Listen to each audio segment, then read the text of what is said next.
Om Sadashiva Samrambham Shankaracharya Madhyamam Asmadhyacharya Paryantam Vande Guru Paramparam Ishwaro Guratmeti Multibeda Vibhagne Vyomavda Vyapta Dehaya Dakshinamurchaye Namaha Sarva Vedanta Siddhanta Gocharan Tama Gocharan Govindam Paramananda Satguru Pranatosh Maham Om Shanti Shanti Shanti. Saudações a todos, reverência a toda a Sampradaya, ao nosso professor Arlindo Nagar, todos os professores da linhagem. Que o conhecimento vedantino brilhe na mente de todos, que traga purificação e finalmente culmine em sabedoria e libertação para todos nós.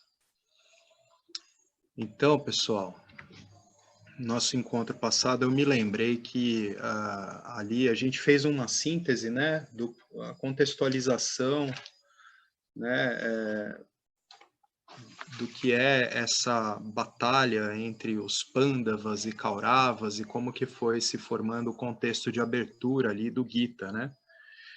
E aí, alguém falou assim, da gente, acho que foi a Beta, né? Falar mais do Krishna e tal, né? Então, eu lembrei disso aí, hoje eu resolvi tentar fazer uma abordagem, mas eu cheguei à conclusão que talvez fosse melhor a gente se debruçar por conta própria nisso. E basicamente, né, a gente tem uma história lá no Mahabharata que são muitas histórias, na verdade, envolvendo Krishna desde a sua infância, seu nascimento, sua infância. Né, ele é o 8º filho de outros 7 filhos que foram mortos pelo rei demoníaco lá, o rei Kansa. E existe dele um parentesco ali, tanto com os Pandavas quanto com os Kauravas. E na batalha ele basicamente é como que assediado, assim, tanto por Arjuna quanto por Duryodhana, para que ele possa estar, vamos dizer assim, tanto de um lado ou de outro, né? Mas pela atitude humilde de Arjuna, o Krishna ele resolve se inclinar a estar ao lado dele, mas ele deixa bem claro, eu não vou lutar. Eu estarei apenas com você, né? E ele se coloca, inclusive, ali na posição de um servo de Arjuna, porque ele vai estar ali conduzindo a carruagem de Arjuna. Então, essa é a posição que Krishna assume. Mas o que eu ia dizer é que eu mesmo, há muito tempo, quero assistir uma coisa que eu vi hoje que tem no YouTube, porque eu só vi um dos filmes. São 3 filmes muito longos, que é o Mahabharata do Peter Brook, o diretor. Né? Então, para quem não assistiu, como eu, agora eu estou querendo me dedicar a assistir por inteiro, porque aí vai trazer todo esse contexto antes da batalha em si, até chegar na batalha ali no campo de Kurukshetra. Então, são 3 filmes, se eu não me engano, com mais de 1h30 cada um, né? Então, eu acho que vale a pena para quem quiser entender tudo isso melhor. Um filmão, eu assisti só um, e eu acho que vale a pena assistir o que conta, né, as partes que precedem a batalha. Deixa eu só fechar aqui as coisas que ficam apitando. Deixa eu ver se tem algo mais aqui. Ok. Então essa é a dica de cinema do dia. O que mais, antes da gente iniciar a leitura? Se alguém quiser trazer algo que ficou pendente do encontro passado, quiser começar por algum assunto, a gente pode, antes da leitura, abordar. senão eu já começo a leitura aqui.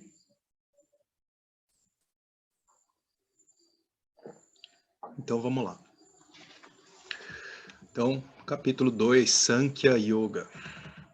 Então, Paramartananda começa o texto assim, que dos 18 capítulos do Bhagavad Gita, o segundo e o 18º capítulo, eles são considerados muito importantes. Esses dois capítulos, eles dão a versão condensada de todo o ensino do Gita. De acordo com o Mimamsa, né, um ensino chástrico, ou seja, o ensino das escrituras, um guru, ele deve dar a essência do ensino no início, que é chamado de Upakrama Sangraha, ou Sakshapara. E na conclusão do ensino, um professor deve resumir o que é o Pasanhara, ok? Então existe essa síntese inicial e essa síntese ao final. O capítulo 2 e o capítulo 18 cumprem essa função de ser um condensado de todo o ensinamento do Gita, enquanto que a partir do capítulo 3 até o capítulo 17 a gente tem em temáticas os ensinamentos estendidos, né? Então, isso também é muito importante para a gente completar um ciclo completo de entendimento, né? Então, essa síntese inicial para depois ir ampliando cada tópico do ensinamento, para depois fazer uma síntese final. Então, na conclusão do ensino, um professor ele deve resumir, né, já li essa parte, o Pasanhara, e é por isso que o segundo capítulo tem 72 versos e o 18º tem 78 versos. Os demais capítulos do Gita têm um número inferior, sempre em torno de 40 e poucos versos, tem capítulo com 30 versos ou menos. Alguns um pouco mais, mas sempre inferior a essa casa dos 70 versos. Ok? Então você tem, ao mesmo tempo que tem uma condensação, mas você tem uma condensação do todo, do ensinamento todo. Então eles são mais extensos, esses capítulos contêm mais versos. O segundo capítulo ele pode ser amplamente classificado em 4 seções. Arjuna Saranagati, que é Arjuna rendendo-se aos pés do Senhor. Então, esse segundo capítulo que a gente vai abordar, ele tem essa primeira porção que é a redenção de Arjuna. Quando Arjuna finalmente ele se entrega ao ensinamento. Karma Yoga, que aí ele foi tratar antes, né, para Martananda no texto, como que seria a vida religiosa, ou aquilo que foi abordado, né, muito interessante, muito brilhante a maneira de apontar sobre dependência saudável e dependência não saudável, né, a dependência salubre e a dependência insalubre, né? Então, Karma Yoga é sobre dependência saudável, porque todos nós dependemos das nossas experiências, dependemos de objetos, dependemos das pessoas, nós somos seres gregários em desenvolvimento. Então, sempre que a gente tem a dependência que serve ao meu desenvolvimento, até o ponto em que eu não dependo mais daquilo, então, com isso, eu vou me desenvolvendo de dependência saudável a dependência saudável em um caminho evolutivo, em um caminho de maturidade emocional, equanimidade mental.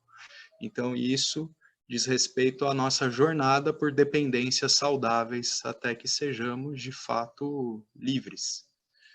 Agora, o outro tipo de dependência que não diz respeito a Karma Yoga é todo tipo de dependência insalubre, e você fica preso na dependência daqueles objetos, experiências. Aí a terceira porção diz respeito ao Jnana Yoga, que ele vai chamar ali de filosofia, né? Então, Vedanta não diz respeito à filosofia, ele tem essa completude, ele diz respeito a Jnana Yoga com Karma Yoga, A redenção é um passo inicial, né? Render-se, né? Entregar-se.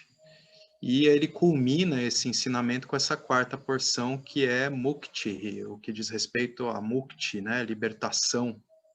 Então, se uma pessoa deve obter o total benefício do ensinamento do Gita, ela deve ter passado por 3 etapas de antemão até essa que culmina na própria libertação, mukti. Ok? Então, o primeiro estágio é Sansara Darshana, uma descoberta de que eu estou sofrendo de Sansara Roga, né? Uma aflição dada pelo Sansara, essa palavra Roga, aflição. Então, algumas pessoas pensam, eu estou bem e tudo à minha volta está bem. Para uma pessoa assim, não é necessário nenhum médico, né? Se a gente não está sentindo nada, a gente não procura um médico.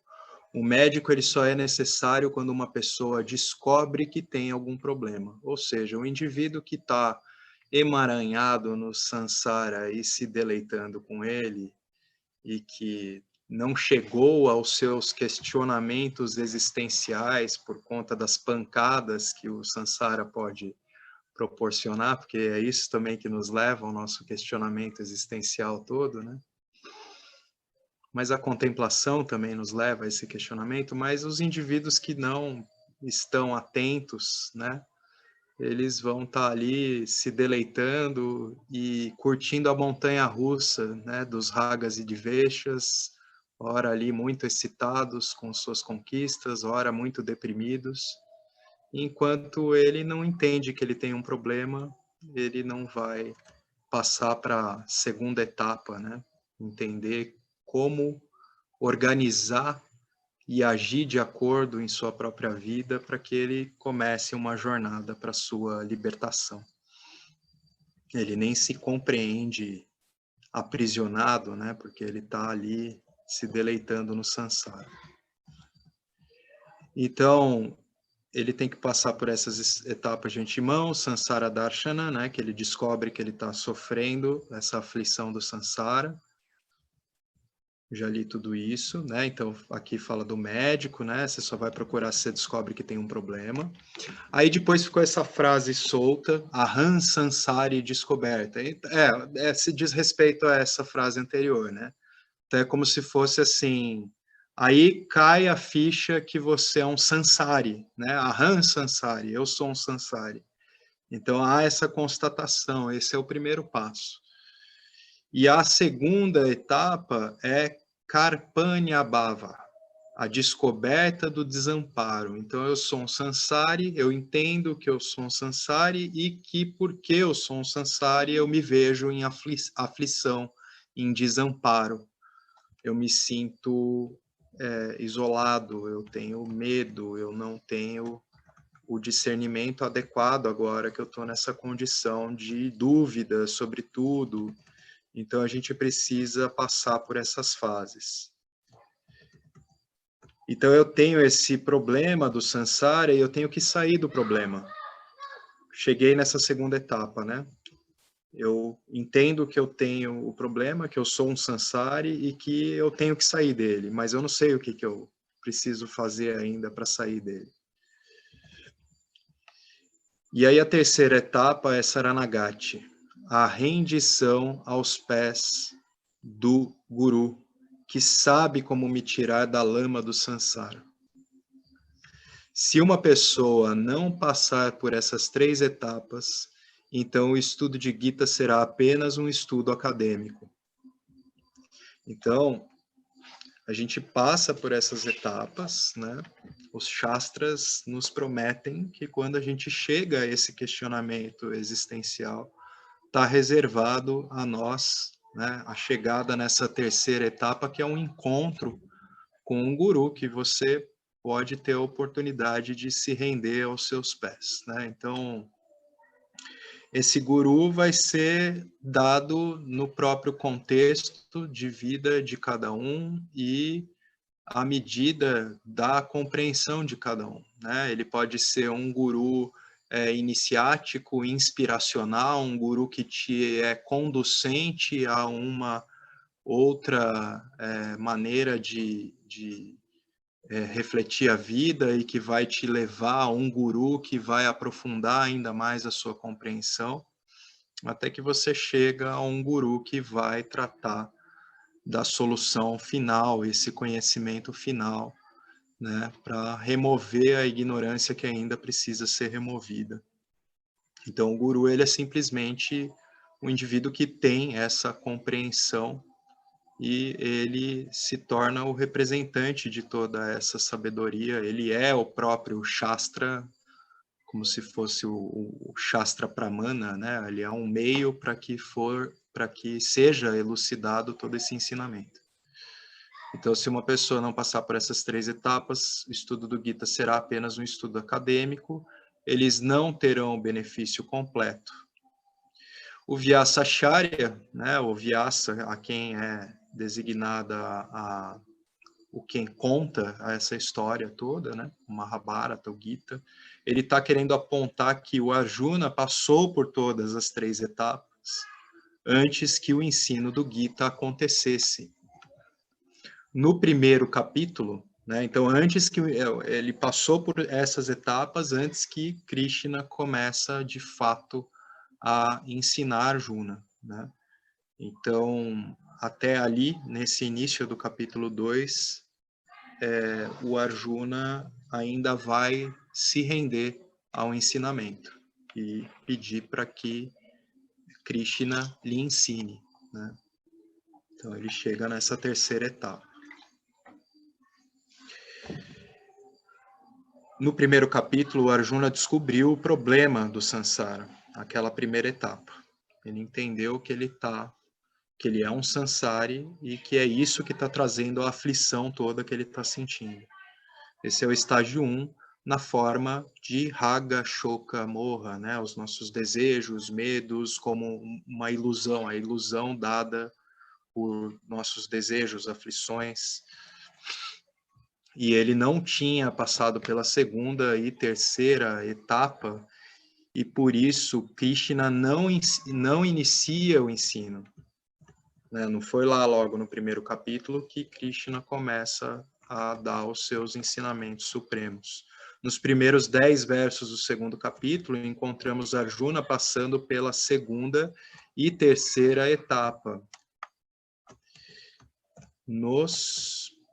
Só um instantinho. Nos primeiros 10 versos, isso que eu queria entender. Então, nos primeiros 10 versos. Vocês lembram daquele site, eu posso escrever no chat aqui, que a gente escutava no ciclo de encontros anteriores, né? Para quem participou, a gente escutava cantado, né? A canção do Senhor aqui, cantada, né? Na forma desses versos do Gita. Esse é o verso 6 do capítulo 2. Então, eu vou fazer isso de novo, vou pôr nesse site que é Bhagavad Gita, bhagavad-gita.org. Vocês encontram os áudios e eu vou colocar aqui para tocar, ver se vocês ouvem direitinho. Então, é esse verso que Swami Paramarthananda transcreve aqui no resumo.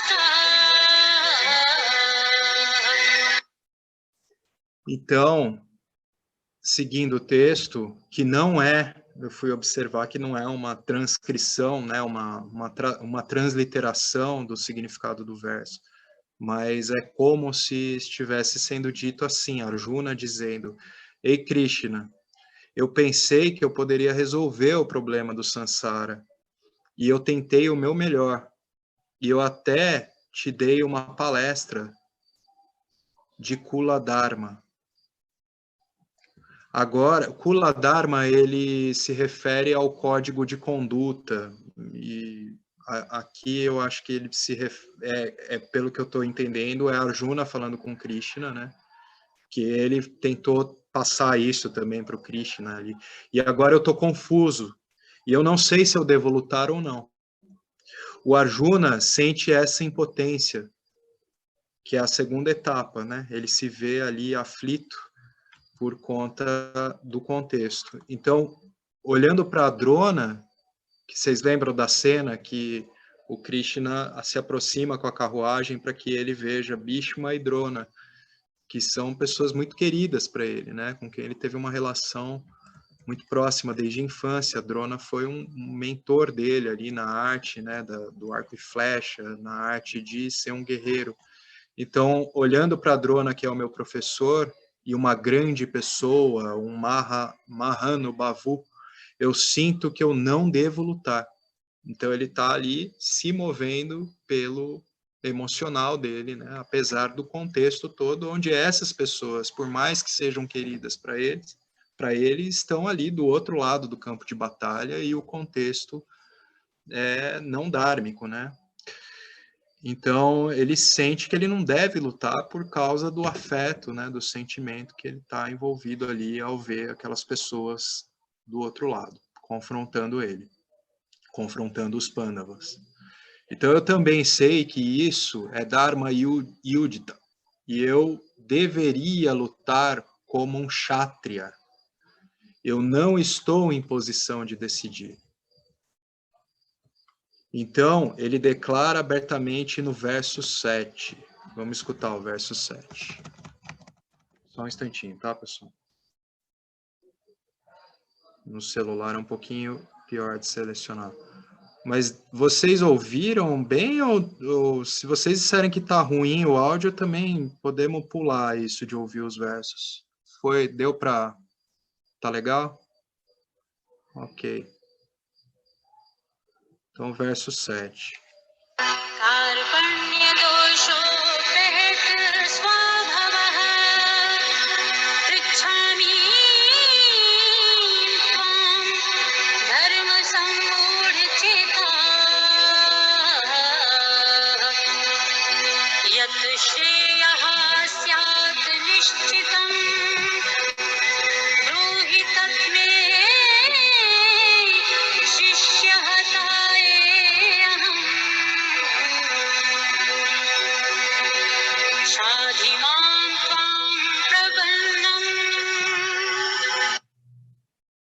Cortou? Não. Ok. Então, Arjuna é humilde o suficiente, aberto o suficiente para aceitar a sua impotência.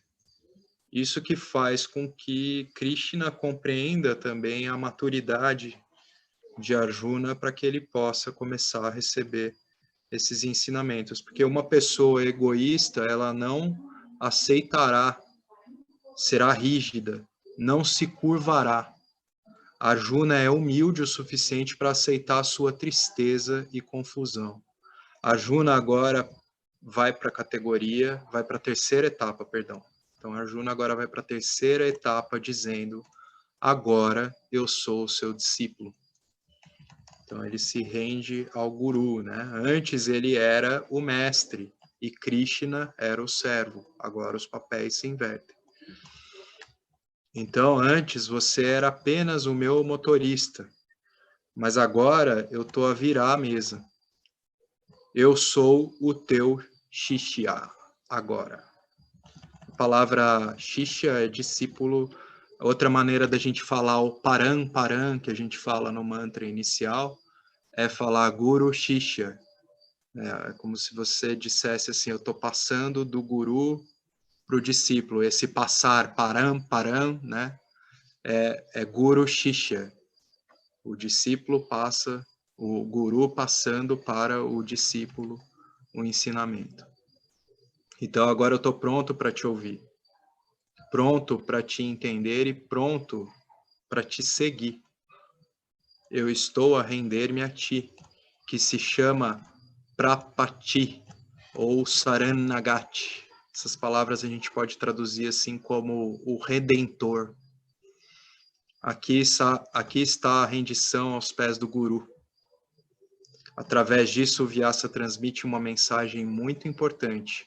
Um buscador espiritual precisa de um guia espiritual. Todo buscador precisa de um guru. E muita gente tem objeção a essa afirmação e a gente vai entender por quê. Então, há muitos equívocos sobre o papel de um guru. Muitas pessoas dizem que um guru é opcional e que não é necessário, né? Quantos aqui já não ouviram no mundo espiritual, digamos assim, ou afirmaram por si mesmos, eu sou o meu próprio mestre, aquela ideia, né? Então, os nossos Shastras e até Krishna dizem que um guru é obrigatório, olha só. Então, um guru é necessariamente obrigatório. Infelizmente, alguns dizem que um guru não é necessário. Outros dizem que o próprio Atma é um guru e que não há necessidade de procurar um guru externo. O próprio Atma, a nossa própria essência, a gente pode entender Atma como alma, mas Atma diz respeito a nós como Jivatma e também como Brahman, né? Então, o Jiva, ele é Brahman como Atma e Atma como conhecedor de todas as experiências. Então, infelizmente, alguns dizem que o guru não é necessário e outros dizem que o próprio Atma é um guru e que não há necessidade de procurar um guru externo. O Atma não pode ser um guru porque é a carta, é um princípio absoluto. A carta é aquele que é livre de toda ação. Como que pode aquilo que eu já sou por princípio, que me torna o conhecedor de todas as experiências, a própria luz que não é objetivável, a própria luz que faz com que eu revele todos os objetos e experiências, e que ela em si mesma, não sendo objetivável, sendo um princípio sem ação e imutável, porque é aquilo que simplesmente existe em tudo pervade. Então, como que pode esse princípio agir para que ele possa revelar a si próprio? Não há o menor interesse nisso. Aquilo que essa é a essência que somos. A confusão, a dúvida é do jiva, é do indivíduo. E o indivíduo é aquele que existe em ação e é aquele que vai precisar de uma ação também para remover a sua ignorância, para compreender esse seu princípio sempre presente, que é a sua realidade como consciência, existência, livre de limitação. Então, a ação é dada pelo indivíduo existindo como um guru. O guru que vai remover a escuridão, que é o próprio significado da palavra guru, aquele que remove a escuridão. Vai remover a ignorância. O intento de remover a ignorância precisa ser de cada um de nós, né? O guru, na verdade, é aquele que esclarece, traz a compreensão completa para que a ignorância seja removida. Então, Atma não pode ser um guru porque é a carta, é um princípio absoluto. Atma não é capaz de falar, guiar, ensinar ou mesmo abençoar, né? O Atman é esse princípio que está presente para que nós possamos ali ter todas as nossas experiências, sejamos o conhecedor de toda a ação, também está presente na ação no nosso mundo subjetivo, no nosso mundo onírico. E o que é o Atman? Se o Atman fosse algo relacionado com a ação, quando você está em sono profundo, em que não há ação nenhuma acontecendo. Permanece o Atma presente ali, ele simplesmente é esse princípio imutável e livre de todos os atributos, portanto livre da ação também. Então a Atma não é capaz de falar, guiar, ensinar ou mesmo abençoar. Então a ideia do eu como o meu próprio mestre, esse Atma como o próprio guru, ela tem a sua falha já aí, né? Atma não é um guru, não é nem o guru e nem o Shishya, o discípulo, ok?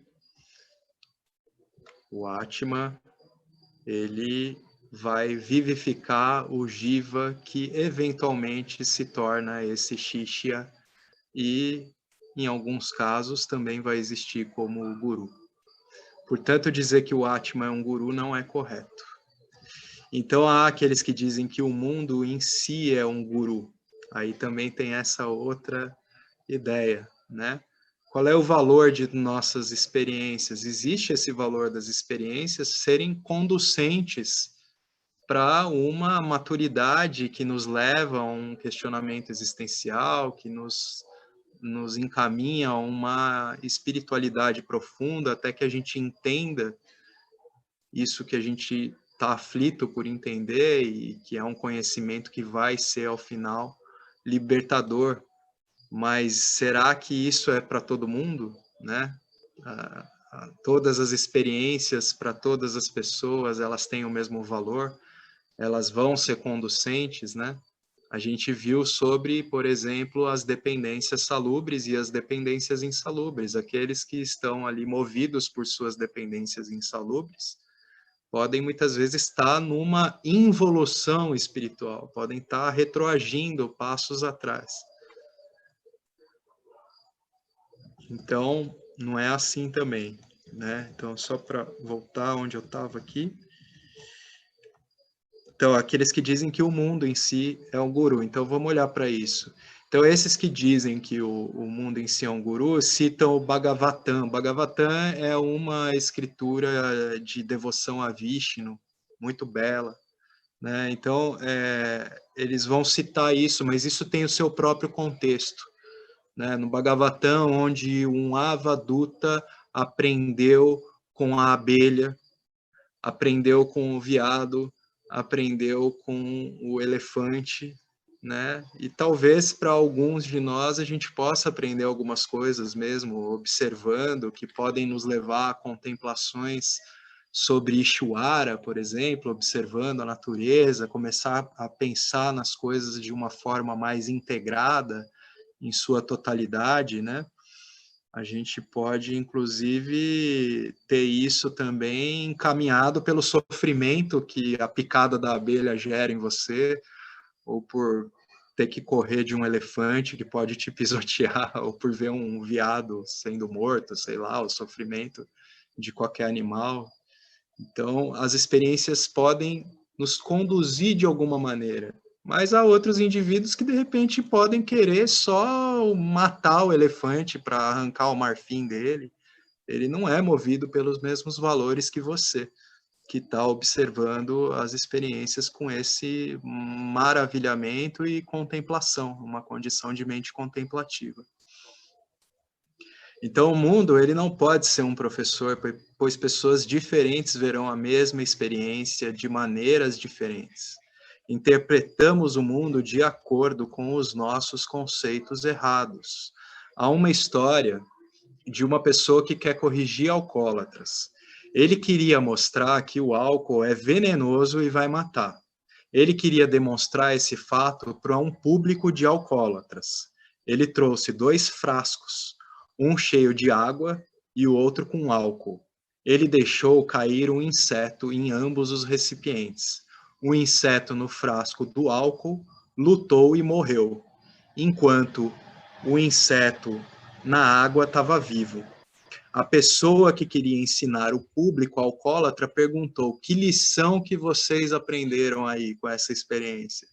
E aí um bêbado lá, que era o mais inteligentão da turma, falou: que quem toma álcool não vai ter inseto no estômago. Quem toma álcool vai ter o estômago limpo. E aí ficou lá todo aquele bando de bêbado rindo e o cara com cara de tacho, né?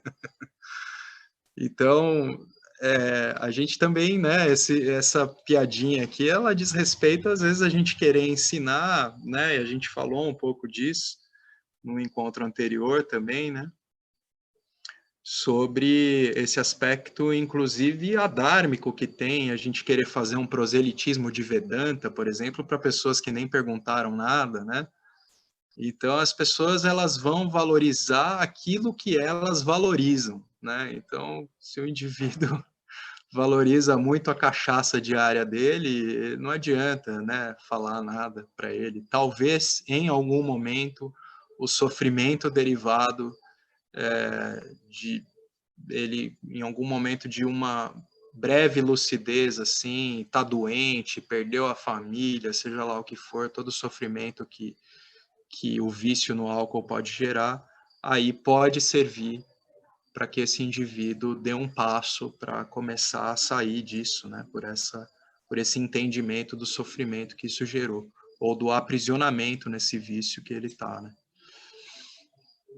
Então, o incidente, sendo o mesmo, se a mente tem fraquezas, só vai ser percebido ao seu favor, né? Então, a gente vai querer sempre... É automático, né? A gente não precisa nem elaborar muito esses subterfúgios que vão fazer o bêbado ali falar, não, então é porque o álcool mantém a gente limpo, né? Faz a gente ficar saudável. É um subterfúgio ali dado pela tendência dele de entender que aquilo é o que tem que ser para ele, ponto final. Então, não tem o que possa ser ensinado para esse indivíduo sobre a condição que para ele nem é vista como algo problemático ainda. Ele não se deu conta, assim como a imensa maioria dos sansaris que não se dão conta, né, de ser um sansari e o que é isso e o que representa essa roda de aprisionamento que te mantém ora excitado, ora aflito, ora muito feliz, ora muito cheio de medos e aversões. Essa montanha russa, né? Então, aprender com o mundo não é possível. Se eles tivessem aprendido com as suas experiências, então eles teriam se tornado sábios muito antes, né? O indivíduo que está atento àquilo que acontece sem apego nenhum, pode bastar para ele uma única bebedeira para ele entender que ele não precisa mais daquilo nunca mais, né? Então, portanto, não devemos tomar o Bhagavatam. Ele tem o seu próprio significado e concluir erroneamente que um guru não é necessário, né? O Bhagavatam, lembrando, essa escritura que vai falar do próprio mundo, né? Do próprio Jagat, o próprio mundo dos objetos, as nossas experiências como um professor mesmo, né? Mas não é isso, né? O que é a essência desse entendimento é que as experiências podem ser conducentes para a nossa maturidade, para o nosso desenvolvimento, mas para a grande maioria aí não é não. Ok? Portanto, a gente não deve tomar o Bhagavatam desse modo. Então, tanto o Atman como o mundo não podem ser o professor. Então as pessoas dizem que alguns Mahatmas, né, alguns grandes sábios, eles se tornaram sábios sem qualquer guru. Então nós dizemos que eles são exceções. Nós conhecemos histórias como a de Ramana Maharishi e outros aí, né? Mas eles são sábios, eles são fontes de grande inspiração, mas eles também são uma exceção, né? É como se fosse, né? Acho que vocês já ouviram eu falar dessa analogia que a gente pode fazer com um músico que ele tem ali o ouvido absoluto desde que ele nasceu, ele tem uma facilidade muito grande para pegar qualquer instrumento, inclusive um que ele nunca viu, nunca manipulou antes, e rapidamente entender como aquilo funciona e começar a tocar. Mas aí você vai até esse indivíduo e fala, nossa, me ensina a tocar como você toca. De repente, no máximo, ele vai falar, não, mas olha aqui, é muito fácil, você pega assim, vai... E aí? Para você aquilo, como assim, né? Você precisa de um ensino sistemático que esse indivíduo ele não precisou passar por isso. para chegar àquela condição, né? Aquilo é a natureza dele. Então, existem essas pessoas, mas elas são exceções. Então, as pessoas dizem que alguns Mahatmas, já li, né? Esses são exceções. Em todos os campos, existem gênios. Gênios que aprenderam sem um professor. A gente ouve histórias, né? Não só sobre gênios espirituais, o próprio músico que eu falei. A gente ouve história de gênios da matemática, pessoas que naturalmente, né, têm essa genialidade em campos diferentes. Mas isso não significa que a gente vai fechar todas as escolas e faculdades. Ah, tem esses gênios, então a gente não precisa de toda a metodologia musical, porque esse gênio aí, basta a pessoa que quiser aprender e ir lá com ele, não vai funcionar, né? A gente precisa de um ensino extensivo e completo, porque esses indivíduos, eles não precisaram passar por isso para servirem ali como inspiração, né, através da sua genialidade. Então, para um Ramanujan ou para um Einstein, há milhões de pessoas comuns que precisam de escolas, ok? Ramanuja, no caso aqui, eu acho que ele não está falando do sábio Ramanuja, que eu acho que é lá do século X também, tem escrituras vedantinas comentadas por ele, muitos escritos valiosos de Ramanuja, mas acho que está falando de um contemporâneo que é um indiano da matemática, né? Que é considerado um grande gênio da matemática. Então, Ramanuja ou Einstein, né? Então, portanto, a regra geral é que todos, ou 99,99%, precisa de um ensino sistemático, precisa de um ensino em que esse ensinamento é desdobrado repetidamente, em que há o esclarecimento várias e várias vezes, se for necessário, através de um professor vivo, através de um guru. Então, a próxima pergunta é: que tipo de guru é necessário? Na nossa cultura, a palavra guru é vagamente definida. Ela pode ter esse sentido amplo de professor, vamos dizer assim. Então, conhecemos o tipo de guru se soubermos o tipo de orientação que necessitamos.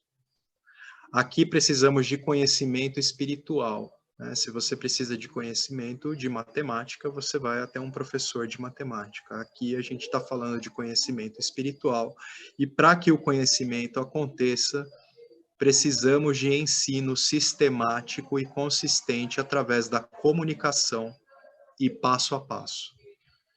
Estudo sistemático não por um dia ou dois, mas por um período de tempo significativo, né? E esse período de tempo ele pode ser dado, inclusive, à medida da maturidade, da capacidade de compreensão, da qualificação mental de cada um dos indivíduos que se aproximam desse ensinamento. Se você quer conhecimento de física, não pode obtê-lo em um dia ou dois, mas precisa de anos de estudo. Eu terei muitas dúvidas, eu tenho que interagir com muitos professores e devo ter um conhecimento indubitável, né? Até você chegar a esse conhecimento que está além da dúvida, né? Já resolveu todas as dúvidas, leva tempo. Leva você tentar entender um mesmo problema por várias perspectivas, né? Porque senão você está só naquilo de achar que você sabe aquilo que você sabe. Então não é uma tarefa de dias e meses, mas leva anos. Quando a ciência mundana comum precisa de um ensino sistemático e consistente por um longo período de tempo, então o que falar da educação espiritual, que é mais sutil do que as ciências objetivas? Porque diferente de qualquer uma das chamadas, como são chamadas ciência pura, matemática, física, a gente não está lidando com nada que possa ser objetivável. A gente está querendo compreender essa essência existencial, que é consciência, que é aquilo que é livre de todos os atributos. Então, como que, né, a gente vai fazer isso assim facilmente, se toda a nossa experiência ela está nos orientando só para aquilo que é o tangível, aquilo que pode ser objetivado. A gente tem os órgãos sensoriais voltados para o mundo. Com sorte, no máximo, a gente começa alguma contemplação de objetos mais sutis no campo mental, e isso já vai ser também conducente para começar a desenvolver uma capacidade para compreender aquilo que é derivado de uma lógica contraintuitiva, vamos dizer assim, né? Para a gente entender finalmente que eu sou essa essência do conhecedor e de todo o conhecimento que eu obtenho. Então, para entender isso que não pode ser objetivado, ou seja, é uma ciência também espiritual, mas que é muito mais sutil do que qualquer ciência objetiva, né? A gente precisa do conhecimento inferencial para conseguir compreender aquilo que realmente somos, e nas ciências também isso é feito, né? O indivíduo que ele se baseia, por exemplo, só no conhecimento empírico para dizer que isso é assim ou é daquele outro jeito, tipo, eu for olhar para o horizonte e falar que a Terra é plana, isso não é um conhecimento científico válido, né? Na ciência a gente também usa de vários outros elementos, inferências, para que a gente possa deduzir que tem, por exemplo, como a gente deduz que tem fogo, mesmo sem ver o fogo, porque está vendo fumaça saindo de trás do muro. Então, conhecimento inferencial, ele é um conhecimento válido, e a gente precisa dessa lógica de inferências que nos leve para uma compreensão cada vez mais sutil até a gente compreender isso que não é objetivável, que é eu mesmo, né? Quem sou eu, o que é essa a existência que somos, que sou como consciência.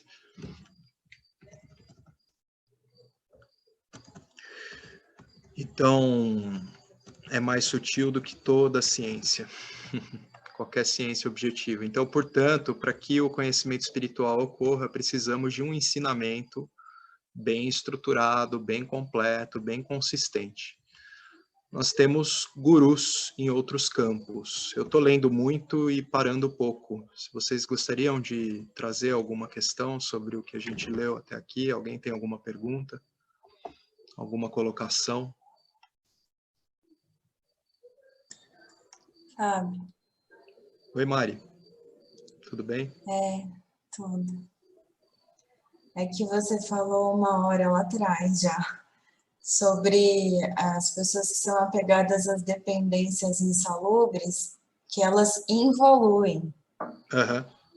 Aí eu acho, né, que não tem como evoluir, não seria estagnar, tipo, a pessoa fica estagnada no desenvolvimento dela, mas evoluir.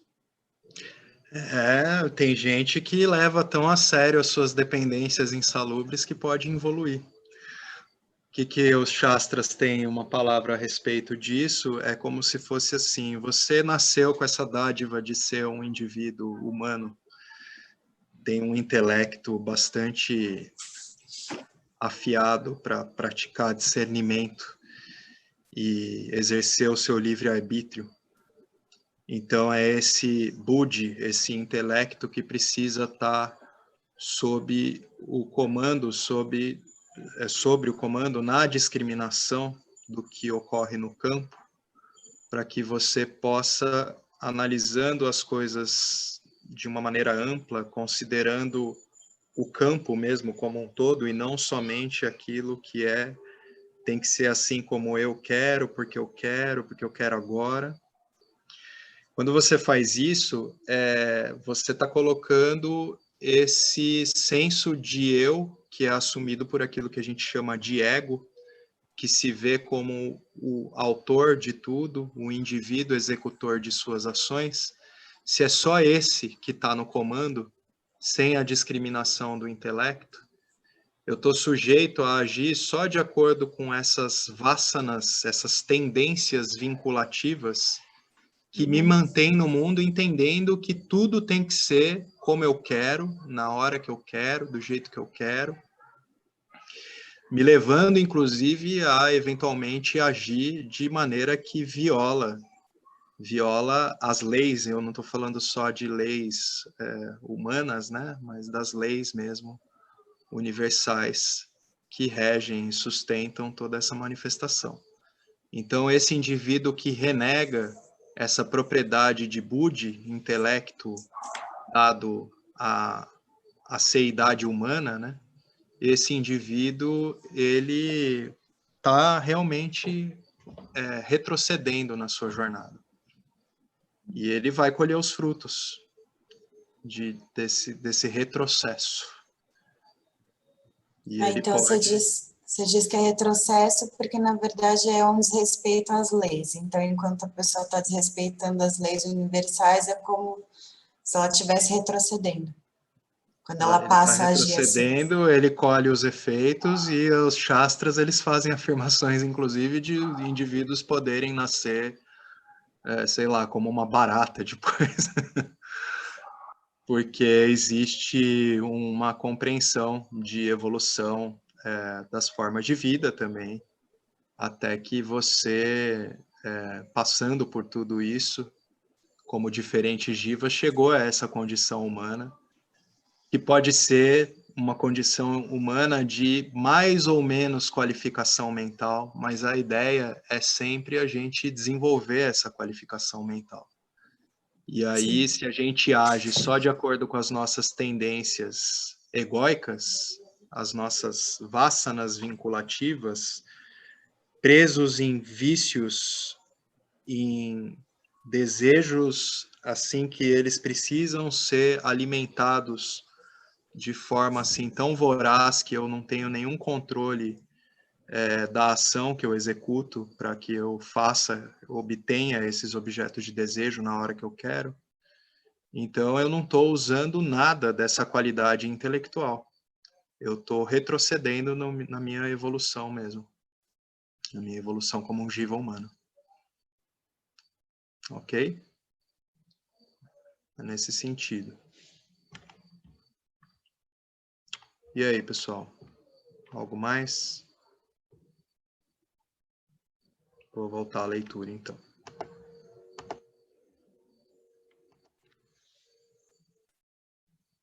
Então, a gente precisa desse ensinamento consistente, né? Nós temos gurus em outros campos, digamos para um mantra upadesha, ou seja, né, uma iniciação.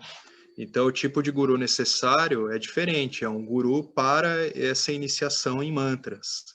O guru deve estar disponível por 15 ou 20 minutos, ou ele vem à minha casa, ou eu vou à sua casa. Eu faço um pada puja, que é tipo um ritual de gratificação a esse que me entrega esse ensinamento na forma de mantra, e eu recebo um mantra e dou para ele uma dakshina, né? Um dakshina é uma doação que se faz. E a iniciação termina ali, né? Você recebeu aquele mantra, você foi iniciado naquele mantra. Então, você tem um guru para isso, né? Na verdade, tal guru pode iniciar centenas de pessoas em um único dia. Então, apenas temos de continuar a repetir esse mantra. Tal guru de iniciação de mantra tem um papel diferente a desempenhar. Se eu tiver de arranjar um Brahmacharya Diksha, ou seja, a iniciação para eu me tornar ali um estudante de Vedanta, que seja, né, um estudante como iniciação nessa tradição espiritual hindu, ou um Sannyasa Diksha, que eu vou fazer a iniciação para me tornar um renunciante, de fato, então é necessário outro tipo de guru, que na melhor das hipóteses, envolve ali 2 dias de trabalho para esse trabalho de ritual iniciático para a sua iniciação, né? Então, eu posso ir a Rishikesh, fazer o ritual, pegar o Kashanyan, que é como uma medicina assim, de purificação, pega o Mahavakya, que são os dizeres supremos, Mahavakya Upadesha, e aí o trabalho está terminado. Esse trabalho que é como se fosse para iniciar um rito de voto para se tornar um brahmacharya ou um sannyasa.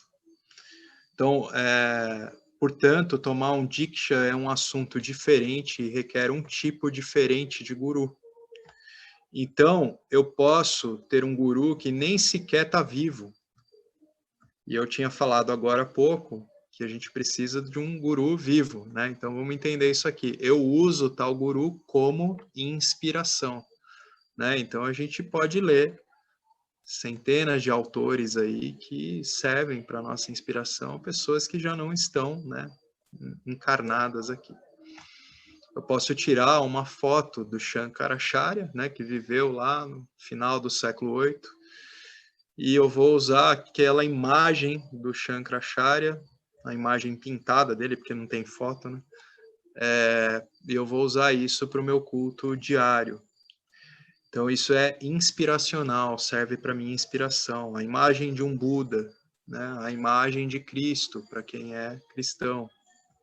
Mas para a educação espiritual, não precisamos de nenhum deles.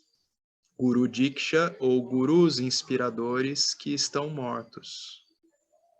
Para a educação espiritual, a gente não precisa, de fato, dessas imagens. Ou da inspiração que vem através de palavras daqueles que já não estão aqui entre nós. Tem o seu valor utilitário, claro, mas não é o que a gente de fato precisa. Porque não é a inspiração que queremos, ou mantra, ou padesha, ou diksha que queremos. O que a gente quer é o conhecimento das escrituras. Portanto, eu preciso de um professor vivo e um professor que esteja disponível para uma interação consistente por um longo período de tempo. Lembrando, né, que a gente está falando das escrituras dos Shastras vedantinos, tidos aqui como esse conhecimento universal, impessoal, revelado sobre a verdade. Ok? Então, eu preciso para isso uma interação consistente por muito tempo para poder compreender o que de fato as palavras dos Shastras apontam para mim. E elas só podem apontar mesmo, né? Não pode ser nada que é palpável. Elas me direcionam para uma compreensão, uma autocompreensão. Então, infelizmente, o conhecimento não pode ser transferido em um segundo ou dois. Nós ouvimos na Shaktipada, né, uma outra maneira de falar do Shaktipa, onde uma pessoa transfere os seus poderes para outra pessoa. Não sei se vocês já ouviram falar disso. Eu já fui num guru Siddha desses, que ele vai lá, só de você entrar no mesmo ambiente que ele está, você já muda tudo. Você fala, uau, parece que eu estou flutuando aqui, a mente está... Mas isso é uma experiência, né? Se você quer o conhecimento de fato, você pode ficar sob efeito daquilo por algum tempo e depois passa, né? Então, existe isso também, né? Esses siddhas que têm esse Shakti, conseguem transbordar isso, né? E aí você tem ali em proximidade com eles essa experiência. É uma condição de mente muito satívica, né? É uma condição também de compreensão de como manipular energias que não é muito diferente do que a gente vê acontecendo em igreja evangélica. Existe, né, como a gente, através da palavra, gestos, e a gente consegue manipular a energia no ambiente. Então, nós ouvimos na Shaktipada, onde uma pessoa transfere os seus poderes para outra pessoa. Isso acontece num segundo, como um Sparsha Diksha ou Darshana Diksha e etc. Mas quando se trata de transferência de conhecimento, então tocar não vai ajudar. Ver não vai ajudar. O tocar, porque também eles fazem, às vezes, tocando. O Osho fazia isso, né? Ficava assim na testa da pessoa, tal. Então, essa manipulação de energias, para o que se refere a conhecimento, essa compreensão existencial fundamental, não vai ajudar. Ver, ter uma visão epifânica, não vai ajudar. colocar uma roupa toda laranja não vai ajudar, né? E o que é necessário é um ensino consistente por um longo período de tempo. É por isso que Krishna quer dar conhecimento a Arjuna. Ele não usou o método Shaktipat como tocar e etc. Se houvesse um método de atalhos, Krishna usaria como tocar e etc. E ele seguiria o seu caminho e a gente não teria toda a narrativa do Gita, né? Então ele tocaria na testa do Arjuna, o Arjuna estaria com a sua compreensão brilhante ali do contexto todo e em seu autoconhecimento estabelecido, e estaria tudo resolvido. Então, como Swami Chinmaya costumava dizer, se houvesse um método para transferir conhecimento como eletrocução, então o senhor teria usado esse método no campo de batalha para educar o Arjuna. Ele toca, a energia espiritual flui dele para o aluno e o ego do aluno é dissolvido. Olha que coisa linda que seria, né? Então, mas a gente descobriu que Krishna ensina por um longo tempo. Não é um monólogo, mas é um diálogo. E Krishna pergunta repetidamente: você entendeu? Arjuna continua perguntando muitas vezes, e às vezes repetindo a mesma dúvida repetidas vezes. A pergunta que ele fez no início do 3º capítulo, ele faz a mesma pergunta no início do 5º capítulo, e para surpresa do Krishna, mesmo no início do 18º capítulo. Ele ainda tem uma hesitação ali no 18º capítulo sobre lutar ou não, né? Então você deve imaginar a quantidade de paciência necessária por parte do guru. O guru é aquele que ensina sobre o eu. A letra Gu significa a escuridão e Ru significa o iluminador, né? Então aquele que ilumina e trazendo a luz, a escuridão é removida. Então o guru é um iluminador da escuridão, que é a ignorância. Por isso precisamos de um guru ensinador, um guru, professor, né, que esteja fisicamente vivo e disponível. Para Diksha, você pode ter um guru. Para inspiração, você pode ter um guru no seu quarto de puja, a foto lá, ou um livro de um guru que já não está vivo, né? Mas, para aprender conhecimento espiritual, você precisa de um guru para interação constante. Para tal guru, um estudante tem que se render. E foi isso que Arjuna fez no início do 2º capítulo. Com isso, todos os 3 estágios do Saranagati terminaram. E agora o ensinamento começa. Então, todos os 3 estágios terminaram até essa, né, redenção aos pés do guru. E como eu disse antes, o ensinamento está em 2 estágios. Karma Yoga, para o estilo de vida religioso, né? Então, tomem esse termo, estilo de vida religioso, não como um estilo de vida que envolve somente o âmbito da religião, mas é uma atitude religiosa para com a vida, uma atitude onde a minha compreensão está integrada com todas as ações e eu procuro exercer no campo da ação uma visão sempre mais ampla da adequação da minha ação com o meu entorno, da aceitação que eu tenho com as circunstâncias e da entrega que eu devo ter para que eu possa agir na direção daquilo que eu quero, considerando que aquilo que eu quero e o modo como agir para aquilo que eu quero é adequado, mas que eu devo agir também me rendendo a isso que é essa multifatorialidade imensa, né, são um campo de muitos fatores que rege o todo, e a gente chama isso de Ishvara, né? Esse ser totalidade onde habitamos.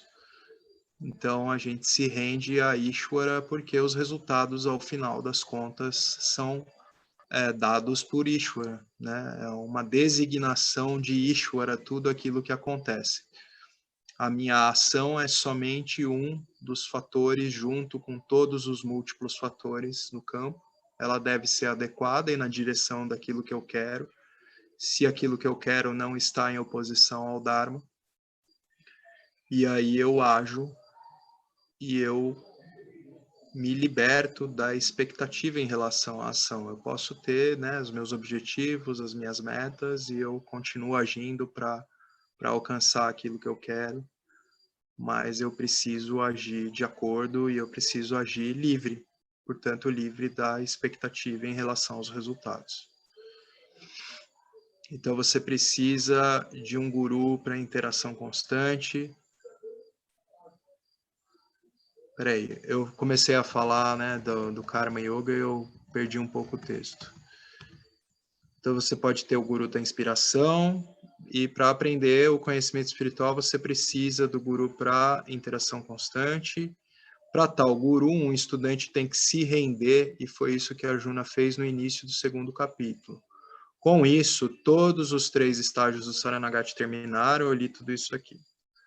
Então, como eu disse antes, o ensinamento está em 2 estágios, por isso que eu comecei a desdobrar sobre Karma Yoga. Karma Yoga para o estilo de vida religioso, eu quis explicar, né, para tomar adequadamente o significado desse estilo de vida, um estilo de vida que também deve ser simplificado, um estilo de vida com uma atitude também religiosa para com a vida, que é um estilo de vida de dependência saudável e que leva à independência e Jnana Yoga, ou o estágio filosófico, o estágio onde eu contemplo essa sabedoria conclusiva sobre a minha realidade existencial e a realidade em si, né? A realidade que é minha porque é de todos, é comum a todos nós. Uma vida religiosa é uma dependência insalubre e não sei como sair dela. Uma vida irreligiosa, perdão. Então vamos lá, vamos entender melhor isso aqui. Uma vida irreligiosa, né, uma vida onde eu não tenho a minha ação integrada adequadamente com o campo e não tenho essa compreensão da lógica, que é uma lógica de acordo com essa totalidade multifatorial. Eu estou agindo somente no eu e só por mim e nada mais importa. Então essa não é uma atitude religiosa. Essa é uma vida de dependências insalubres, né? Lembrando, as dependências que me mantêm preso nos próprios objetos dos quais eu entendo que eu dependo e eu nunca saio daquilo, né? Então eu fico por muito tempo preso naquilo, nessa relação de dependência. Dependência salubre é quando eu entendo que eu dependo desde que eu nasço do meu contexto cultural, dos meus pais, e que isso forma o meu contexto hoje, e que isso me encaminha para uma compreensão mais amadurecida em outra fase da vida. Eu dependo da escola também, até que eu entendo que eu não dependo mais de nada disso e eu vou seguindo a minha vida em outras dependências que podem ser salubres, porque elas vão servindo ao meu desenvolvimento, né? A dependência salubre nos relacionamentos que a gente pode ir estabelecendo ao longo da vida para nossa jornada até essa independência completa. Então, uma vida que não é religiosa é uma vida de dependências insalubres. E eu fico preso, eu não sei como sair disso. Uma vida não religiosa, vou ler não religiosa, que eu acho que fica melhor para vocês ouvirem aí, né? Eu nem sei se dá para escrever assim, irreligiosa, nunca ouvi desse jeito. Então, uma vida não religiosa me torna dependente para sempre, enquanto uma vida religiosa me torna dependente por um tempo, antes de aprender a ser independente. Até que eu entenda que eu não dependo nem mesmo mais dos Shastras, porque eles já estabeleceram em minha autocompreensão aquilo que eu precisava compreender. Então agora temos de analisar o que é Karma Yoga. Eu vou dividir essa palavra em duas: Karma Yoga. A palavra yoga tem significados diferentes em contextos diferentes. Antes da gente partir para essa definição de Karma Yoga, eu comecei de novo a ler outro parágrafo sem perguntar se alguém gostaria de trazer algo, comentar algo. Seguimos então.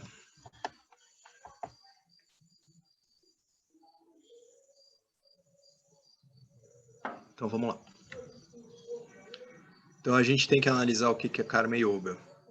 A gente separa nessas duas palavras. A palavra yoga tem significados diferentes em contextos diferentes, e no contexto do karma, esta palavra yoga tem um significado específico que Bhagavan dá no segundo capítulo.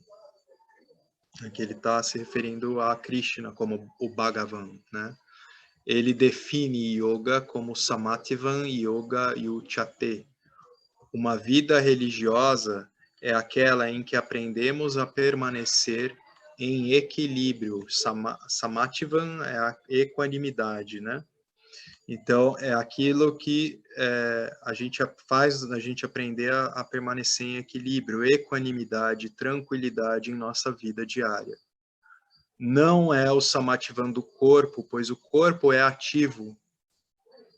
Não, né, nem sei se tem essa condição, pode ser considerado que em algum momento, mesmo para aquele indivíduo que está ali numa meditação profunda, se há um samathivan do corpo. O corpo, ele é ativo, né? Pranas operando o tempo todo para nosso sistema fisiológico estar ali funcionando, a gente está vivo.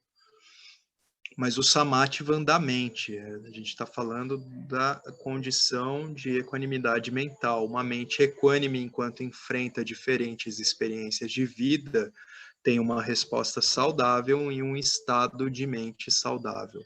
Como se deve permanecer no samathivan quando situações diferentes causam diferentes intensidades de reação na mente? É uma pergunta. Frustração vem, raiva vem, paixão vem, depressão, todos eles vêm na mente. Se observarmos a mente em um dia, você vai descobrir que ela passa por muita turbulência. Karma Yoga é evitar essa turbulência e manter a tranquilidade. Como é que aprendemos esse equilíbrio? Para manter o Samathivan, temos de perceber algumas verdades fundamentais da vida. Não só conhecer, mas lembrar esses fatos o tempo todo. Vamos aos fatos ou alguém gostaria de falar algo? Então vamos lá. O primeiro fato é que a vida é uma mistura de Sukha e Dukkha. Nem é uniformemente Sukha ou uniformemente Dukkha. Em nenhum ser humano pode evitar este par Sukha Dukkha que Krishna chama de Dvandva. O primeiro fato que devemos lembrar é que ninguém pode evitar o prazer e a dor, ou Sukha Dukkha, a nossa felicidade, infelicidade, e tentar obter o prazer uniforme. Isto encontramos nas histórias purânicas, onde até os grandes imperadores não foram capazes de evitar dolorosas situações difíceis. Então a gente é uma mistura de Sukha e Dukkha. Não que a gente possa estar feliz e infeliz ao mesmo tempo. Alguém aí já teve essa experiência? A gente tem a experiência de oscilar, né? Mas é uma mistura, nossa condição é uma mistura. Então, o primeiro fato que devemos lembrar é que ninguém pode evitar o prazer e a dor e tentar obter o prazer uniforme. Isso encontramos nas histórias purânicas, onde até os grandes imperadores não foram capazes de evitar dolorosas situações difíceis. Mesmo o onisciente e onipotente Bhagavan, quando ele desce como um ser humano, quando Krishna encarna, ele não foi capaz de escapar da dor e do sofrimento. Se existe uma maneira ou método de evitar totalmente situações dolorosas, então Nala, o rei, não teria enfrentado dificuldades. Lord Rama teria evitado dificuldades e Yudhishthira teria evitado a tristeza. Então, são episódios, o outro episódio ali do Mahabharata envolvendo o nascimento do Krishna, e aí tem esse histórico pregresso onde os outros haviam sido mortos ali pelo rei demoníaco, Krishna é colocado num rio e jogado no rio. Então, tem muito sofrimento envolvido ali mesmo na história desse avatar, mas esse sofrimento ele diz respeito ao corpo, ele diz respeito a esse campo de experiências. Então, o Lord Rama teria evitado tudo isso, se fosse possível. Mas o que é que nós encontramos? Mesmo imperadores e avataras são grandes, que são tão grandes, não puderam evitar a dor e a mágoa. A partir disso, sabemos que a mistura prazer-dor é vida. Portanto, as Escrituras não nos ensinam um método de evitar a dor. As Escrituras apenas nos ensinam um método eficiente de lidar e administrar a dor. Isso coloca, né, o ensino vedantino num patamar assim de aquilo que realmente serve a nossa experiência com muito pragmatismo. Em outro momento, onde a compreensão é mais aprofundada, a gente vai entender a possibilidade de se libertar daquilo que a gente vai chamar de sofrimento psicológico. Mas a dor é aquela frase, né, que a dor é inevitável, o sofrimento opcional. Aí isso a gente vai entender mais adiante. Então, responder inteligentemente à dor. Mesmo Krishna, quando fala de Jiva Mukta, ou de uma pessoa liberada, ele nunca diz que um homem sábio está livre do prazer e da dor. O homem Jiva Mukta é agora o indivíduo livre, né? Então ele é livre também no prazer e na dor. Ele se imunizou, se protegeu, ele sabe como responder. Isso também desmistifica muito essas colocações de Paramartananda, né? Qualquer ideia, qualquer conotação que se faça sobre iluminação que faça com que o indivíduo passe a ter uma vida incólume com todas as situações e que ele é imune à dor, ao sofrimento de qualquer tipo. Então, o que ele sabe é como lidar, né? Ele sabe como responder adequadamente a qualquer tipo de dor, o indivíduo sábio. Então, segundo fato. Primeiro fato é que essa condição dessa montanha russa, Sukha Dukha, ela é dada para todos nós. O segundo fato, nosso futuro nunca é previsível.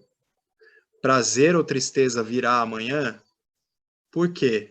Porque o prazer e a dor dependem de um número infinito de fatores e há muitos que não estão sob o nosso controle. Como os seres humanos não são oniscientes, mas apenas um ser limitado, com um conhecimento limitado, né, um objeto senciente dentro da temporalidade, é isso que é o ser humano.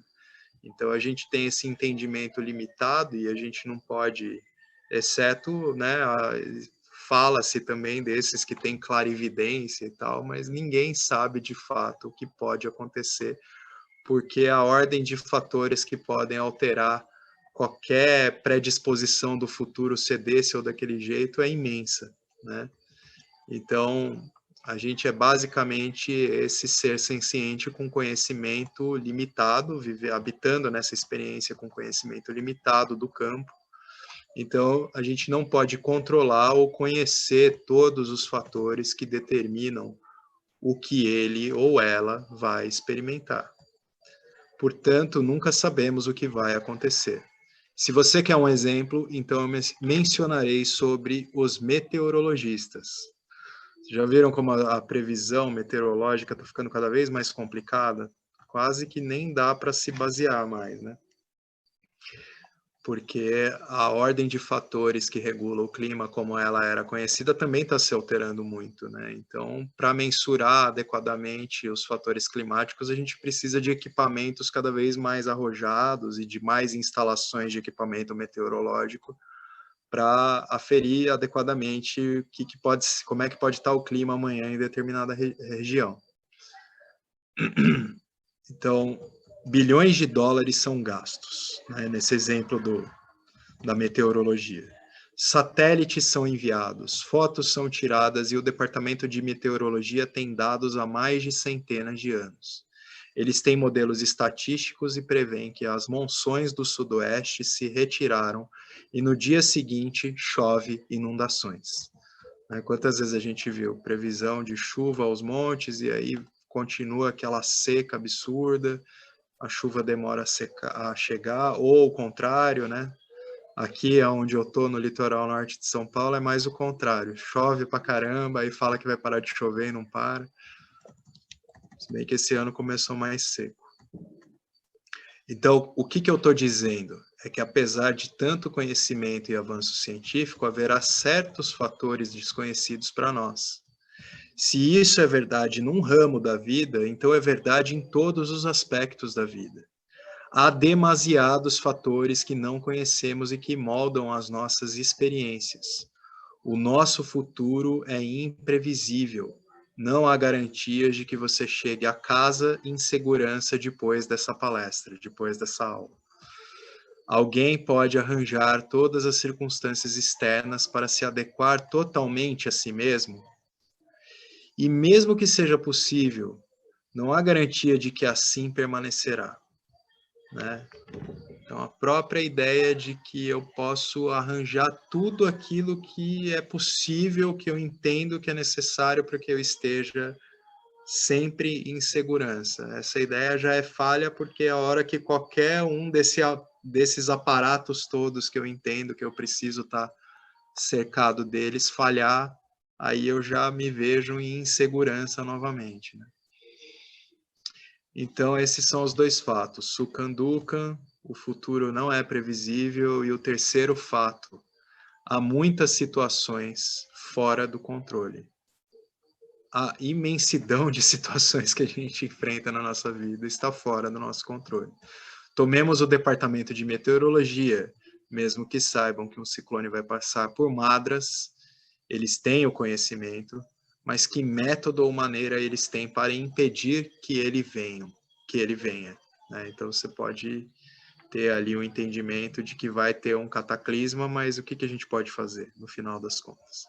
Então eles vão emitir avisos e pedir a algumas pessoas que desocupem as suas casas, mas não podem controlar a destruição do que vai acontecer. Há muitas situações sem escolha na vida que são dolorosas, que são difíceis, que gostaríamos de evitar, mas que não poderemos evitar. Uma vez que tenhamos percebido esses três fatores, então mudaremos nossa atitude em relação ao nosso presente e futuro. A maioria dos nossos medos é devida à ansiedade sobre o futuro, mas uma vez que percebemos que o nosso futuro é imprevisível, ou mesmo o futuro previsível é inevitável, decido enfrentar o futuro quando ele se torna o presente. Podemos esperar o melhor e trabalhar o nosso melhor para um futuro brilhante. Esperar pelo melhor é aquilo em que somos bons. Essa expectativa sempre pelo melhor, a gente é bom nisso, né? Tem gente que não, tem gente que espera sempre pelo pior, né? Tem uma visão pessimista da vida. Mas não nos preparamos para o pior. Quando há situações sem escolha e inevitáveis, tenho de preparar a minha mente para passar por isso. Se você puder evitar, então ótimo. Faça o seu melhor para encontrar um remédio. Os Shastras não são contra isso, né? Os Shastras não vão criar nenhum discurso de que você não deve ser prudente em relação a algumas coisas que você vê que podem acontecer na sua vida, que você tome medidas contra algumas coisas que você entende que é necessário você começar a agir agora para tentar evitar algo que pode acontecer amanhã que seja negativo. Aqui a gente está falando apenas de situações sem escolha e inevitáveis. Há situações que você tem que preparar a sua mente e torná-la forte para enfrentar essas situações. Samatvan é estar preparado para o pior. A gente está preparado para o pior quando há essa condição de equanimidade mental, porque a gente não se vê tão enredado pelos piores contextos que se manifestam na nossa vida. E a gente está também sem um fascínio exacerbado pelo melhor que possa acontecer e querendo reter aquela experiência maravilhosa ou prazerosa. A gente está aberto à passagem de todas as experiências. Essa é uma condição de samatva. Não tente fortalecer a mente quando a crise chegar. O fortalecimento da mente deve ser feito com antecedência. Então, essa condição de samatva, equanimidade mental, ela também pode ser traduzida como um vigor mental, uma estabilidade, força mental mesmo, né? Para que eu possa encarar todas as situações com essa equanimidade.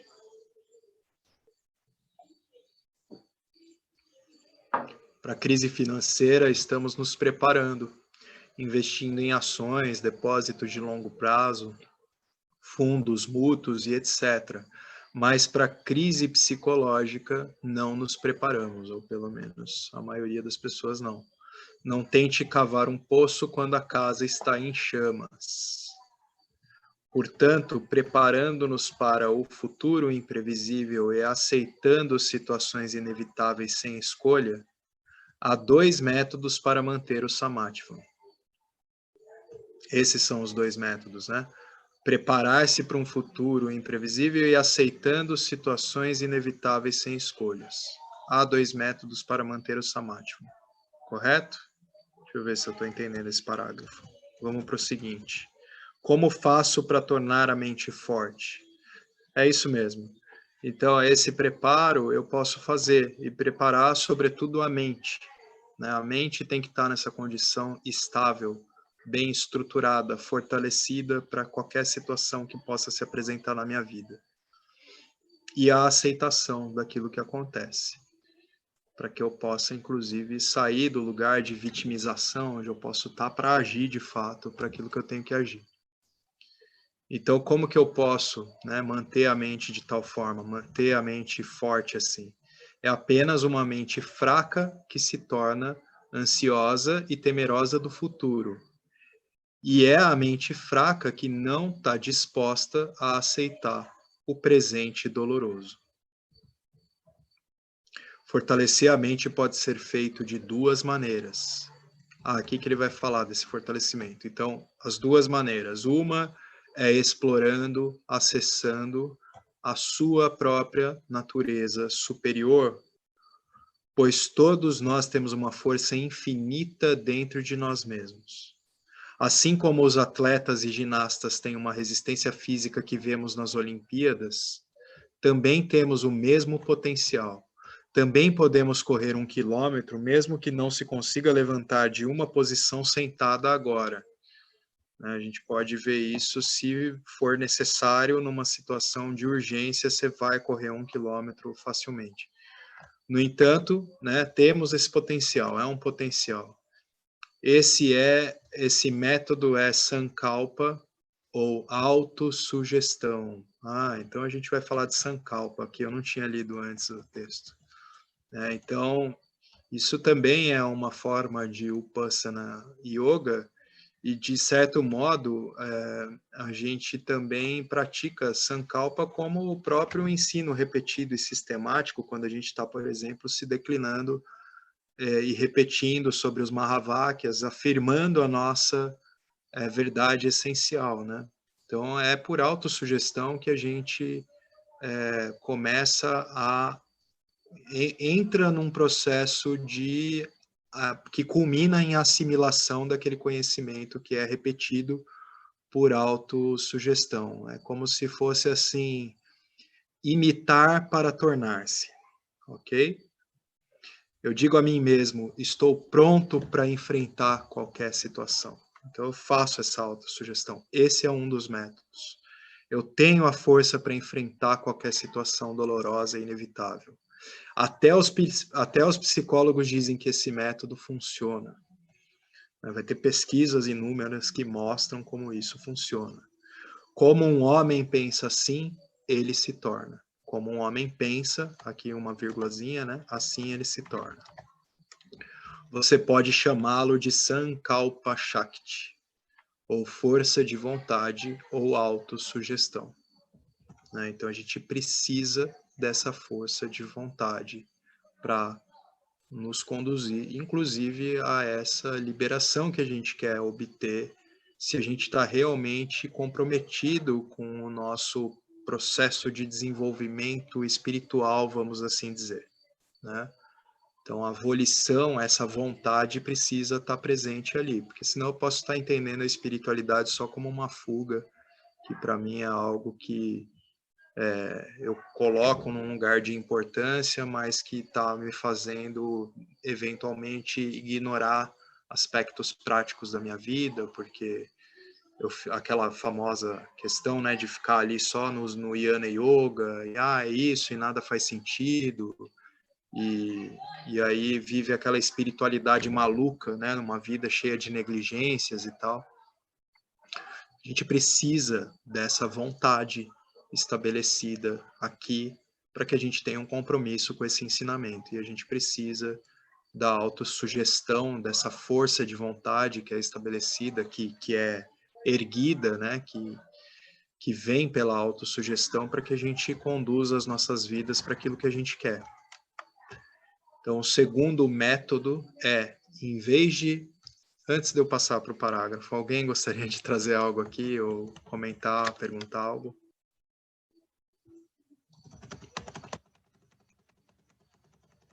Então, vamos lá. O segundo método é, em vez de explorarmos a natureza superior,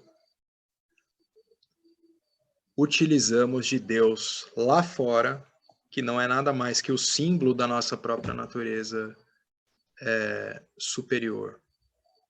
Então, em vez de explorarmos a natureza superior, utilizamos de Deus lá fora, que é um símbolo. Ah, tá, já sei do que estamos falando aqui. A gente vai falar de Ishtadevata.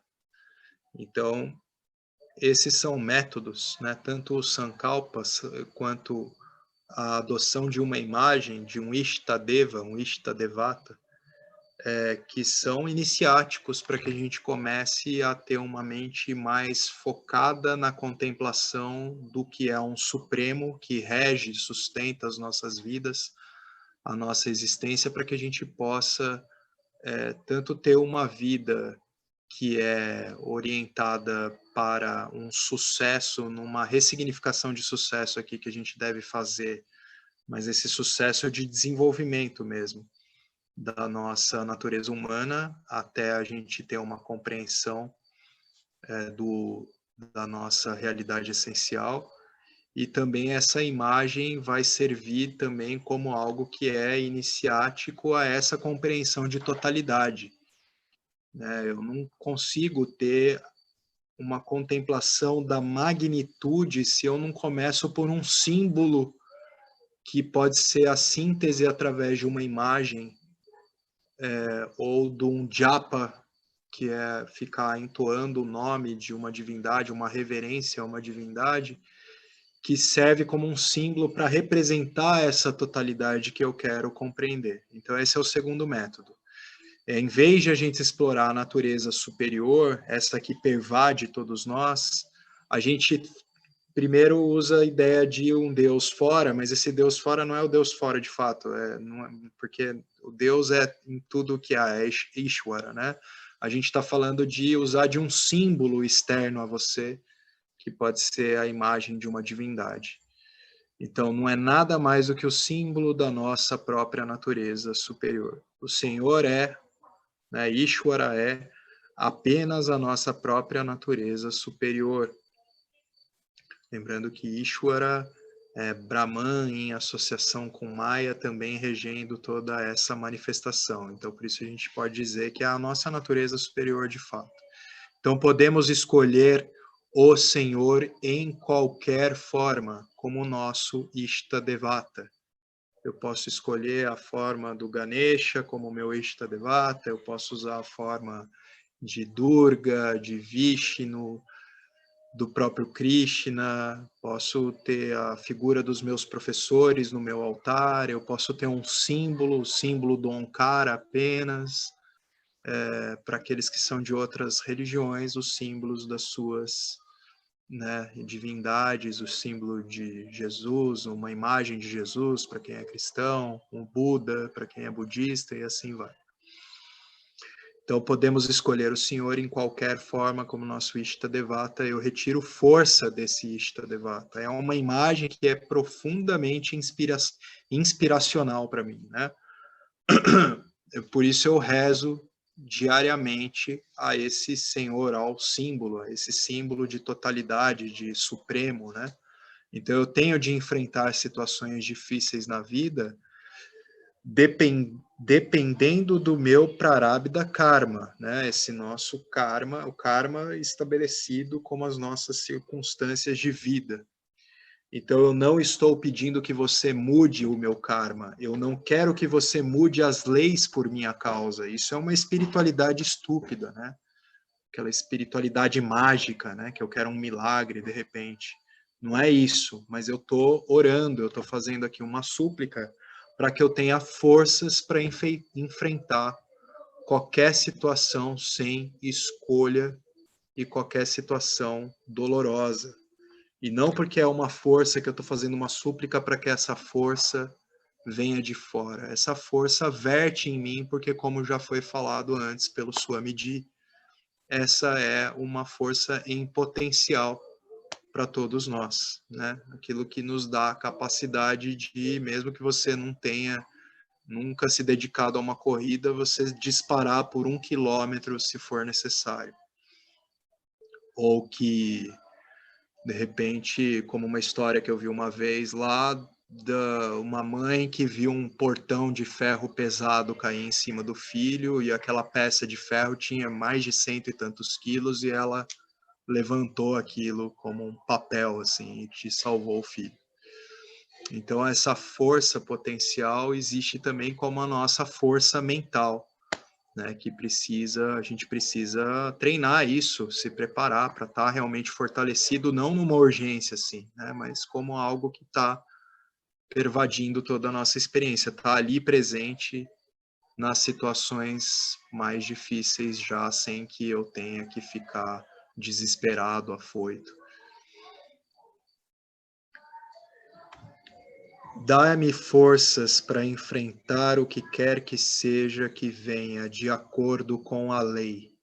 Se eu orar ao Senhor para mudar a lei de uma maneira, então haverá outro devoto que orará ao mesmo Senhor para mudar a lei de outra maneira.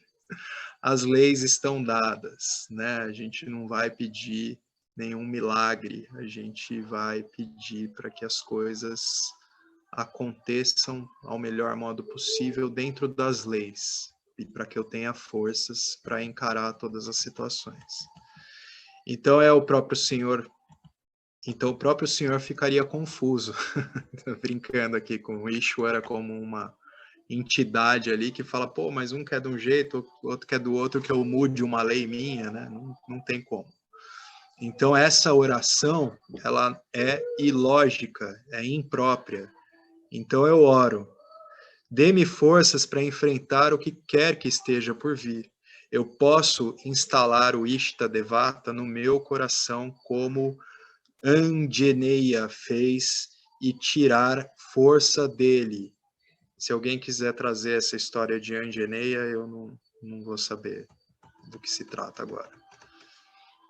Então, usa essa imagem para que ela sirva como inspiração, como uma fonte, né, quando eu olho, isso é um símbolo daquilo que eu tenho como entendimento daquilo que é ser grandioso, daquilo que é ser realmente sábio, portanto mentalmente e emocionalmente forte, né?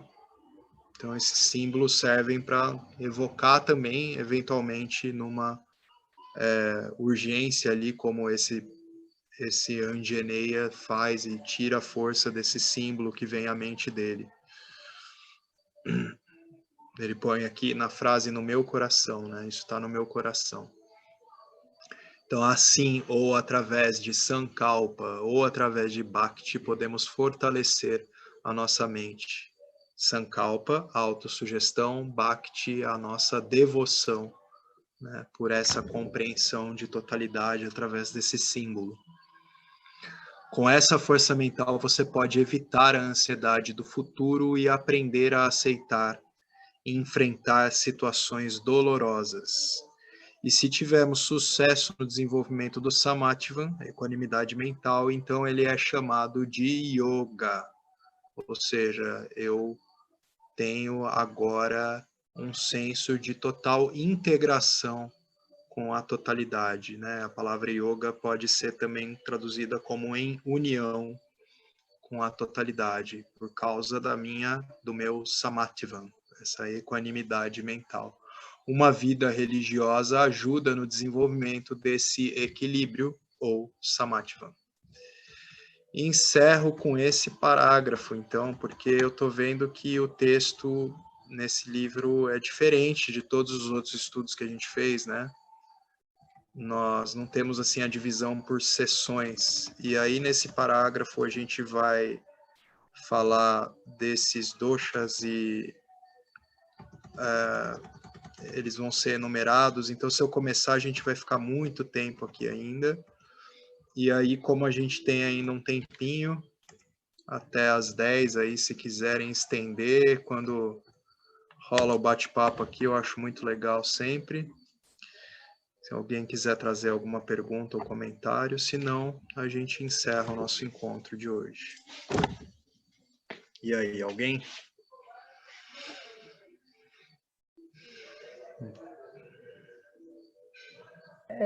Você já falou, inclusive, né? E eu achei muito interessante, que ficou claro, né? Que já tinha sido dito na aula passada, e daquilo da gente não compartilhar, a não ser que seja solicitado, né?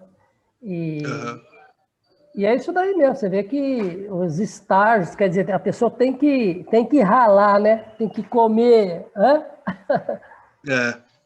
Se fosse uma questão de Shaktipat, É, seria como você tocar numa fruta verde no pé, assim, para ela ficar madurinha na hora, já cair do pé na tua mão, assim, né? Tudo tem o seu próprio tempo. Tem que dar uma sofrida, tem que, né? Porque aí você desistir, né, do mundo, vamos dizer, pelo menos inicialmente, né, do mundano, né? Desistir de ficar na frigideira ali, né? Parece que o Sansara, ele gosta de ficar na frigideira. Achar que o Sansara vai te dar o que você está procurando, nesse sentido. É isso aí. Legal, Marcelo. E aí, pessoal? Deixa eu ver se tem alguma coisa no chat aqui. Ah, é outro nome para Hanuman. Ok. Obrigado, Renata. Mas você sabe algo dessa passagem que foi citada? Dele usar um símbolo para obter forças? Cadê a Renata? Saiu da sala? Não, estou aqui. Ah, tá aqui, tá aqui. Então, o símbolo dele é a gota. E é o amor universal. E aí tem uma passagem... Não é universal, é como que se diz a palavra? Que é o amor que ele tem pelo Rama. Incondicional. É o amor incondicional que ele representa. Mas isso tem a ver com aquela passagem da montanha, do Lanka, que ele arranca a montanha inteira, será? Para salvar a vida do Lakshmana, que ele vai pegar uma erva, ele não encontra, ele leva a montanha. Isso. E ele tem um símbolo que ele toma em mente para poder obter essa força, é isso? Porque é isso que eu entendi dessa passagem. Que é a gota. É simbolicamente aquela arma que ele carrega. Sim. Né? Mas ele se torna gigante quando ele vai no Ramayana, quando ele vai salvar né, que ele vai atravessar o Ganges, né, lá em Rishikesh, né, que se passa a história, que fala, Sim. ele se torna gigante, que é aquela coisa do amor incondicional que ele tem, que ele quer salvar tudo e todo mundo. Ele representa o amor incondicional. Belo, belíssimo. Obrigado, Renato. É o meu preferido. Ah, é? Eu gosto da imagem, mas eu sou pouco voltado aos símbolos, assim, mas eu tenho imagens de Sarasvati, Durga e Lakshmi, assim, como uma trindade que para mim é sempre bom eu olhar e entender esses aspectos importantes da nossa existência, reverenciando elas, né? Essas divindades femininas.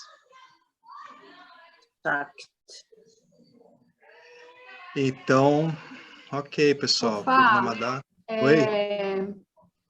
Eu gostei da sua colocação, né, que não traz aqui no texto, mas dessa autossugestão, né, em cima dos conhecimentos das escrituras, né, que é aquela situação que a gente sempre fala de imitar até que seja real, né, aquilo para a gente, e que essa autossugestão pode ser usada com as escrituras, né? Não simplesmente uma, assim como ele deu o exemplo aqui, estou pronto, tudo bem, para enfrentar qualquer situação, mas usando os conhecimentos e a gente utilizar esses conhecimentos como autossugestão, né? Sim. Eu gostei da sua colocação. É uma autossugestão pro Jiva, porque ele ainda não entende que o que está apontado naquela autossugestão, aquela máxima, aquela frase, é real, né? Mas não é só uma sugestão, é real. Então, é pro Jiva que é relevante para que ele entenda a sua natureza como Atma. Então, como se, assim, os Mahavakyas, esses dizeres supremos que permeiam as escrituras, Aham Brahmasmi, né, Tatvamasi, eles são, né, eu sou Brahman, né, eu sou aquilo, eles são como sankalpas supremos para o Jiva também, né, então a gente fica com isso em mente até que se torne real, mas eu preciso também, né, não só desses sankalpas, eu preciso de todo esse conhecimento estruturado para que eu possa finalmente ter essas frases em minha mente não só como uma fonte de inspiração, mas como aquilo se revelando mesmo, como a minha condição de identidade real, né? É isso aí.